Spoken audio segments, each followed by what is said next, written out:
우리가 신학 공부를 할 때에 경험한 것들을 보게 되면 우리를 가르치시는 교수님들 중에 굉장히 어려운 단어라든가 굉장히 난해한 내용들을 강의하시는 분들이 있고 또 엄청 쉽게 이해하기 쉽게 그렇게 강의하시는 분들이 계십니다. 그래서 우리들 사이에 이런 얘기가 있습니다. 어려운 얘기를 쉽게 하는 교수님들이 계시고 쉬운 얘기를 어렵게 만들어서 하는 교수님들이 있다. 이런 얘기를 합니다. 그래서 우리 교수님들 사이에는 보면 이렇게 강의를 하실 때에 영어는 기본이고 거기에다가 독일어, 라틴어 좀 더 유식하심을 또 보이시는 분들은 거기다 히브리, 헬라어까지 아람어까지도 막 얘기를 합니다. 그러면 영어까지는 따라가다가 독일어 막 나오고 이러면 라틴어 나오고 이러면 머리가 커집니다. 무슨 말이냐? 무슨 말일까? 예. 중국의 속담에 소의 귀에다가 경을 읽는다 이런 얘기가 있습니다. 내가 말을 하는 이유는 상대방으로 하여금 알아들으라고 하는 얘기입니다. 그러니까 내가 지금 말을 하는데 상대방이 알아 못 들으면 커뮤니케이션, 말을 하는 자체의 목적을 이루지 못하는 것입니다. 그렇기 때문에 우리가 은사들 중에는 이 방언의 은사가 있는데 방언의 은사는 나도 못 알아듣는 얘기입니다. 사실 나도 못 알아듣는 거예요. 그런데 그것을 다른 사람에게 한다. 무리라는 거예요. 무리라는 겁니다. 통역하는 사람이 없으면 방언을 공개적인 장소에서 하지 말라고 그럽니다. 혼자서 기도할 때라든가 기도회라든가 이럴 때는 얼마든지 할 수가 있는데 나와 하나님과의 교제와 만남 가운데서 이 방언을 은사를 사용하는 것은 좋은데 다른 용도로 다른 의도로 방언을 한다는 것은 성경의 본뜻하고는 어긋날 수가 있다는 것입니다. 몇 년 전에 한 5년 됐나 4년 됐나 4, 5년 전에 여기에 쉼터에 우리 말고 다른 쉼터에 있던 어떤 분이 저기 좀 한국에서 어떤 사람들 이단이라고 하고 어떤 사람은 아니라고 하는 그런 교회를 출석하는 교인이었습니다. 근데 우리 교회 쉼터를 이용하겠다고 하길래 그래 막 있으라고 그랬습니다. 그래 있으면서 새벽 기도를 하는데 큰 소리로 막 와와와 그러면서 방언을 하는 거예요. 그때는 또 우리 교회에 아줌마들도 계셨고 그랬는데 듣기 싫다고 나보고 몇 번이나 얘기를 하는 거예요. 그래서 한번 상담을 했습니다.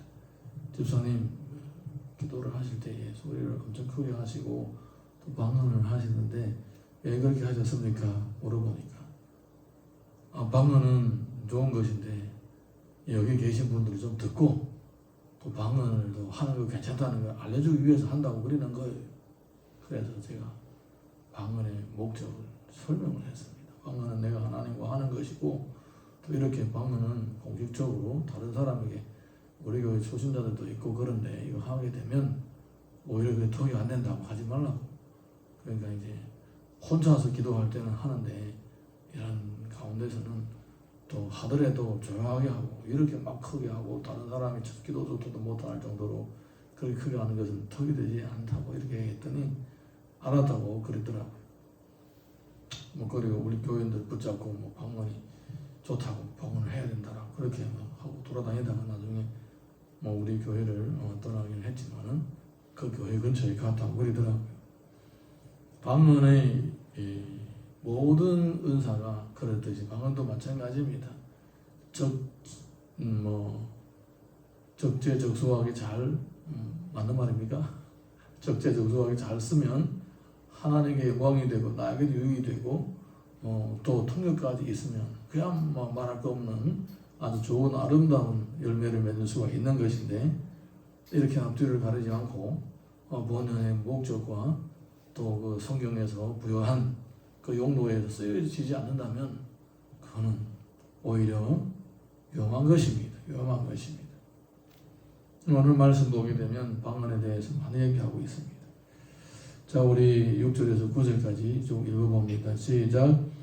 그런즉 형제들아 내가 너희에게 나아가서 방언으로 말하고 계시나 지식이나 예언이나 가르치는 것으로 말하지 아니하면 너희에게 무엇이 유익하리요. 혹 피리나 검은고와 같이 생명없는 것이 소리를 낼 때에 그 음의 분별을 나타내지 아니하면 피리 보는 것인지 검은고 타는 것인지 어찌 알게 되리요. 만일 나팔이 분명하지 못한 소리를 내면 누가 전투를 준비하리요. 이와 같이 너희도 혀로서 알아듣기 쉬운 말을 하지 아니하면 그 말하는 것을 어찌 알리요. 이는 허공에다 말하는 것이라. 알아듣기 쉬운 말을 하는 것이 교회의 덕을 세우는데 유익합니다. 할렐루야. 예, 그래서 우리 목사님들의 사이에서는 어떤 분들이 설교를 잘하는 분들이냐, 첫 번째 알아듣기 쉬워야 된다. 그거예요. 알아듣기 쉬워야 된다. 알아듣기 힘들면 그거는 아무리 내용이 청산유수 같을지라도 초대교회 때에 나타나는 그 성령의 역사 아무 말을 해도 막 통역이 되고 알아듣게 되는 그 이상 아니고는 알아듣기 쉬운 말을 하지 않은 것은 좋은 설교를 할 수 없다. 좋은 설교를 할 수 없다. 이런 얘기들이 있습니다. 그래서 우리들은 들을 수 있으면 쉬운 말로, 들을 수 있으면 바로 이해가 될 수 있는 말로 이렇게 하려고 애를 씁니다. 골로새서 1장 26절에서 27절 보게 되면 이런 내용이 있습니다. 이 비밀은 만세와 만대로부터 감추었던 것인데 이제는 그의 성도들에게 나타났고 하나님이 그들로 하여금 이 비밀의 영광이 이방인 가운데 얼마나 풍성한지를 알게 하려 하심이라. 이 비밀은 너희 안에 계신 그리스도시니 곧 영광의 소망이니라. 하나님은 만세 전부터 감추었던 복음의 비밀을 유대인들뿐만 아니라 이방인들까지도 알아들을 수 있는 쉬운 말로 전파되게 하셨다는 겁니다. 할렐루야. 그러니까 하나님의 비밀을 어떤 사람이 쉽게 그것을 이해할 수가 있겠느냐 이 말입니다. 뭐 유대인들, 뭐 헬라인들 그 하나님의 비밀을 알아낼 수 있겠느냐 말입니다. 모른다는 거예요. 그렇게 신묘막측한 하나님의 신비와 하나님의 비밀이십니다. 그런데 우리 인간들에게 구원의 길과 또 하나님의 마음과 하나님의 나라를 보여주기 위해서 하나님께서는 히브리 노예들에게는 그들이 알아들을 수 있는 언어로 말을 하셨고 또 이스라엘 백성들에게는 그들이 알아들을 수 있는 그들의 언어로 복음을 선포하셨고 나중에 헬라인들에게는 헬라인들이 알아들을 수 있는 언어로 전파하신 것입니다. 예, 이것은 뭘 보여주는 것입니까? 언어라는 자체는 알아듣기 쉬우라고 하는 거예요. 바벨탑 때에 왜 바벨탑을 짓다가 못 지었습니까? 같이 얘기를 하다가 어느 날 갑자기 서로가 하는 얘기를 못 알아듣기 시작한 거예요. 벽돌을 달라면 삽을 갖다 주고 역청을 갖다 달라면 모래를 갖다 주고 이런 식으로 되어버리면 소통이 안 되는 거예요. 소통이 안 되니까 서로 커뮤니케이션 안 되니까 무너지고 깨어지는 것입니다. 언어라는 자체가 소통을 하기 위한 의사 전달을 위한 도구입니다. 복음은 바로 이렇게 언어를 통하여 사람들에게 전파되는 것입니다. 근데 우리 방언은 나와 하나님과의 관계에서 나의 유익을 위한 것이기 때문에 내가 하나님 앞에 방언 기도를 하는 것은 나의 믿음을 세워가는데 나와 하나님의 관계를 깊이 또 이렇게 체험하는 데는 참 유익하고 좋습니다. 예, 만약에 통역된다면 더 좋고요. 그러면 교회들까지도 세우게 되는데 통역을 하는 이런 은사나 통역을 하는 은사를 가진 사람이 없다면 그러면 개인 기도할 때 하라 이렇게 성경에서 가르치고 있는 것입니다. 골로새서를 보게 되면 너희 말을 항상 은혜 가운데서 소금으로 맛냄과 같이 하라. 그리하면 각 사람에게 마땅히 대답할 것을 알리라. 은혜와 소금, 이 두 가지를 얘기하고 있습니다. 은혜는 무엇입니까? 바로 복음입니다. 소금은 무엇입니까? 너희는 세상의 빛이요 소금이다, 이렇게 얘기했습니다. 덕이 되게 하라는 겁니다. 덕이 되게 하라는 겁니다. 그러니까 말을 할 때의 목적 자체를 덕이 되도록 하라는 겁니다. 예. 물론 우리가 때로는 이제 서로 친한 사람들끼리 만나서 스트레스 풀려고 막 폭포수같이, 폭포수 얘기하니까 폭포수가 나오네 또 이렇게. 폭포수같이 자기의 스트레스 풀려고 막 일방적으로 쏟아낼 때가 있습니다. 예. 물론 그럴 때가 있지만은 그 언어의, 성경에서 우리들에게 가르쳐 주신 언어의 본원의 뜻은 자기의 토설이 아닙니다. 예. 내 심정을 뱉어내는 데에 목적이 있는 것이 아니라 덕을 세우는 데에 목적이 있는 것입니다. 소금의 역할을 하는 데에 목적이 있다는 것입니다. 할렐루야. 그렇다면 이 은혜의, 언어의 본원의 뜻이 덕을 세우는 것이라면 더더욱 우리가 이 언어를 통하여서 가장 덕이 되는 것이 무엇이겠습니까? 바로 복음을 전하고 영혼을 구원하는 것이 아니겠습니까?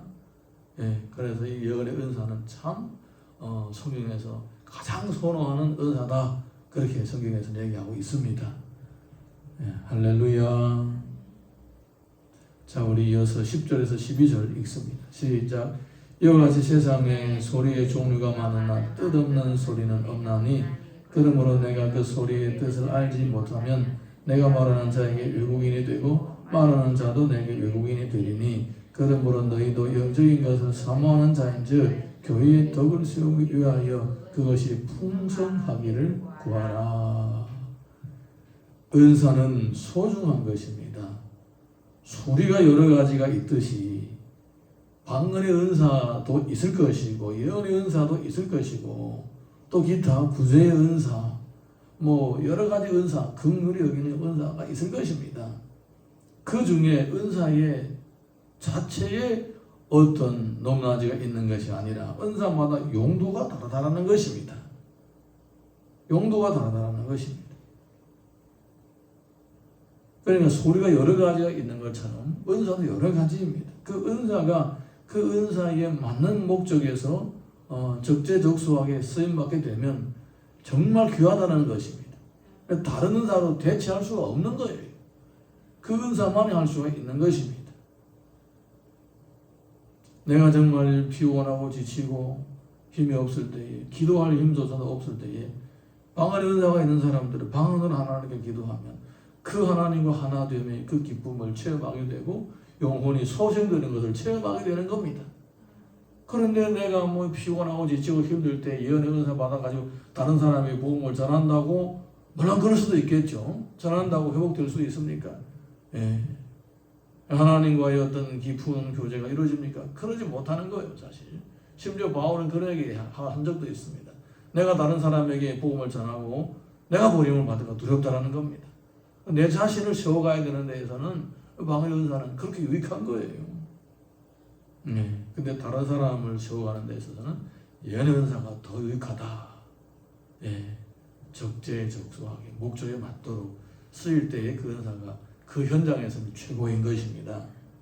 예. 그리고 은사는 네 거는 좋은 것이고 내 거는 안 좋은 것이다, 이렇게 비교할 것이 아니라는 겁니다.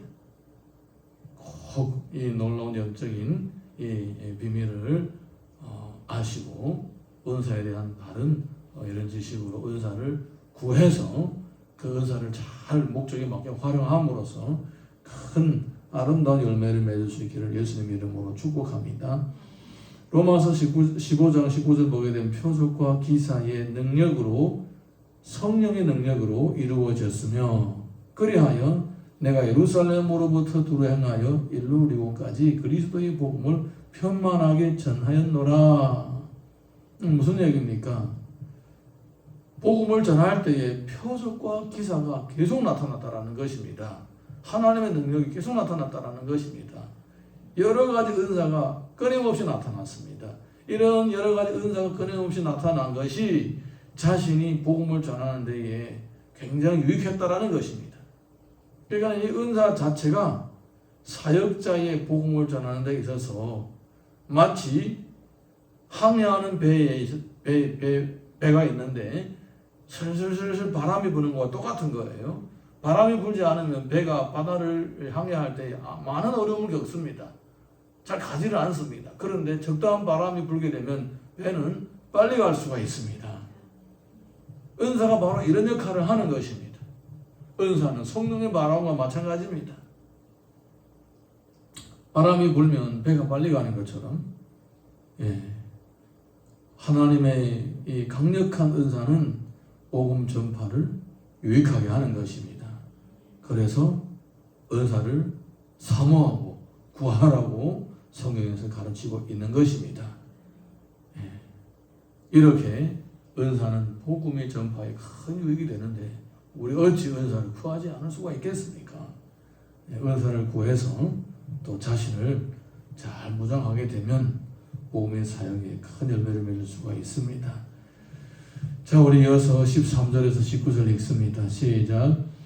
그러므로 방언을 말하는 자는 통역하기를 기도할지니 내가 만일 방언으로 기도하면 나의 영이 기도하거니와 나의 마음은 열매를 맺지 못하리라. 그러면 어떻게 할까? 내가 영으로 기도하고 또 마음으로 기도하며 내가 영으로 찬송하고 마음으로 찬송하리라. 그렇지 아니하면 내가 영으로 축복할 때 알지 못하는 처지에 있는 자가 내가 무슨 말을 하는지 알지 못하고 내 감사에 어찌 아멘하리요. 너는 감사를 잘하였으나 그러나 다른 사람은 더 시험을 받지 못하리라. 내가 너희 모든 사람보다 방언을 더 말함으로 하나님께 감사하노라. 그러나 교회에서 내가 남을 가르치기 위하여 깨달은 마음으로 5마디를 말하는 것을 하는 것이 1만마디 방언으로 말하는 것보다 나으니라. 이렇게 은사는 적재적소하게 사용되어져야 그 가치가 최대화할 수가 있는 것입니다. 로마서 12장 3절 보게 되면 내게 주신 은혜로 말미암아 너희 각 사람에게 말하노니 마땅히 생각할 그 이상의 생각을 품지 말고 오직 하나님께서 각 사람에게 나눠주신 믿음의 분량대로 지혜롭게 생각하라. 믿음의 분량이 다르고 섬기는 분야도 다르고 은사도 각각 다릅니다. 똑같을 수가 없습니다. 로마서 12장을 보게 되면 우리에게 주신 은혜대로 받은 은사가 각각 다르니 혹 예언이면 믿음의 분수대로 혹 섬기는 일이면 섬기는 일로 혹 가르치는 자면 가르치는 일로 혹 위로하는 자면 위로하는 일로 구제하는 자는 성실함으로 다스리는 자는 부지런함으로 긍휼을 베푸는 자는 즐거움을 할 것이니라. 은사는 그 용도에 맞게 사용해야 합니다. 어제 새벽에 이제 호미로 밭을 매는 얘기를 했지만 지금은 호미로 밭을 매는 일이 거의 없습니다. 차로 농약을 치거나 심지어 기술이 발달한 곳에는 비행기로 약을 칩니다. 이렇게 시간마다 때마다 적재적소하게 그때 필요한 은사가 있는 것입니다. 할렐루야. 마태복음을 보게 되면 또 어떤 사람이 타국에 갈 때에 그 종들을 불러 자기 소유를 맡김과 같으니 각각 그 재능대로 한 사람에게는 금 5달란트, 한 사람에게는 2달란트, 한 사람에게는 1달란트를 주고 떠났으니 하나님께서 우리의 분량대로 우리의 섬기는 일에 걸맞는 은사를 각각 다르게 주시는 것입니다. 베드로전서 4장 10절 보게 되면 각각 은사를 받은 대로 하나님의 여러 가지 은혜를 맡은 선한 청지기같이 서로 봉사하라. 이게 바로 은사의 최종 목적입니다. 은사는 덕을 세우기 위하여 주어진 것입니다. 고린도전서 4장 2절 보게 되면 그리고 맡은 자에게 구할 것은 충성이니라. 충성이니라. 지금 이 시대야말로 진짜 은사가 많이 필요한 시대입니다. 많은 교단들이 또 많은 교수님들이 이 자유주의 신학에 물들어서 근본주의 신앙에 너무 집착해서 신비한 은사를 부정하는 그런 분들이 많이 있습니다. 말씀만 가르치면 되지. 종교개혁 시대 보라. 칼빈 은사가 있더냐? 신비한 일이 나타났느냐? 루터 뭐 기적을 행했느냐? 하나님의 말씀으로 가르치고 그랬는데도 불구하고 종교개혁이 일어나고 또 그때에 복음이 많이 전파되지 않았느냐? 그러니까 은사는 성경 기록되는 그 시대에 필요했던 것이고 그냥 1차적으로 계시 다 성경이 완성되어 있으니까 은사도 필요 없다 이렇게 얘기하는 가르치는 분들이 많이 있어요. 실제로 우리를 가르치신 교수님들도 그렇게 가르치신 분들도 있었습니다. 그런데 하나님의 말씀은 어제나 오늘이나 영원토록 동일하십니다. 성경의 말씀은 어떤 교수님들의 권위보다도 더 우월한 가르침입니다. 심지어 뭐 천하에 가장 잘 가르치는 가장 유식하고 영성이 가장 깊은 목사님이 있다, 목사님이나 교수님이나 그분들의 가르침이 옳으냐 틀리느냐 그것조차도 성경에 와서 점검을 받아야 된다는 것입니다.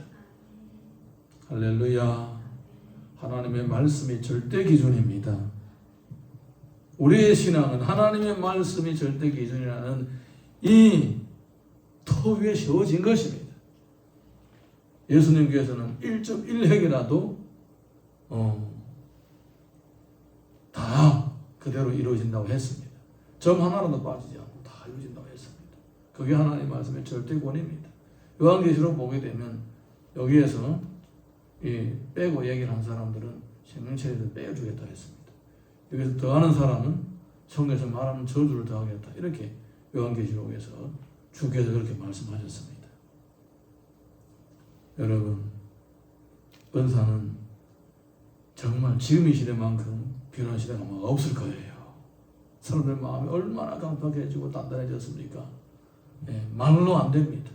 그러니까 하나님의 직접적인 나타나심과 역사하심이 필요한 거예요. 저는 오래전부터 하나님께서 그런 마음을 주셨습니다.